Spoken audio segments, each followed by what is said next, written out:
এই মুহূর্তে কমলাপুর রেল স্টেশনে আছেন রিপোর্টার রায়দুল ইসলাম শুভ, সরাসরি যাচ্ছি তার কাছে।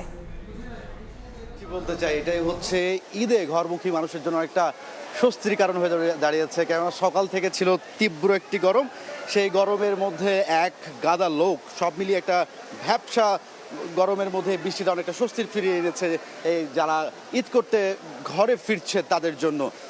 এখন আমরা প্রায় 2টা পেরিয়েছে, এখন বেশ কিছু উত্তরবঙ্গগামী কিছু ট্রেন রয়েছে, তার মধ্যে এসএল সিটি এক্সপ্রেস যেটি কিনা রাজশাহীর উদ্দেশ্যে ছেড়ে যাবে অল্প কিছুক্ষণের মধ্যে 2:30 ছেড়ে যাওয়ার কথা রয়েছে।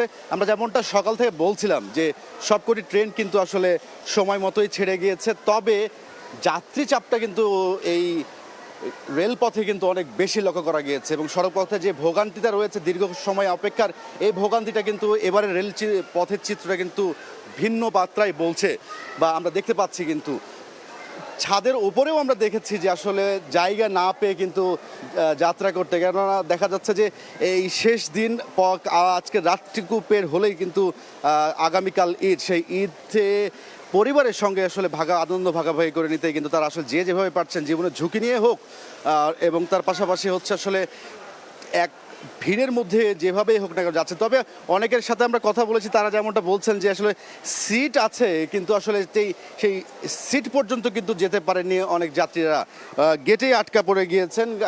কমলাপুর থেকে এয়ারপোর্ট স্টেশন পর্যন্ত তারা সেভাবেই গিয়েছেন, পরবর্তীতে অনেকে সিট পেয়েছেন বা অনেকে আবার দেখা যাচ্ছে যে দাঁড়িয়ে পর্যন্ত চলে গেছেন। তারপরেও সবার মুখে একটা স্বস্তির ছাপ ছিল যে না, সকলে ঈদ করতে পারবে পরিবারের সাথে, এই স্বস্তিটা ছিল আসলে সকলের চোখে মুখে। যদি এক কথায় বলতে চাই, কমলাপুর রেলওয়ে স্টেশন এখন কিন্তু উত্তরবঙ্গে গামী যে সকল আগামীতে 3টি ট্রেন রয়েছে, তার মধ্যে একটি রাজশাহী, এরপরে হচ্ছে পঞ্চগড়গামী এক্সপ্রেস রয়েছে, সেই ট্রেনটি রয়েছে। সব কিছু মিলিয়ে এখনও যাত্রীতে পরিপূর্ণ রয়েছে কমলাপুর রেলওয়ে স্টেশন। এই ছিল আমার কাছে রেলপথের সবশেষ খবর।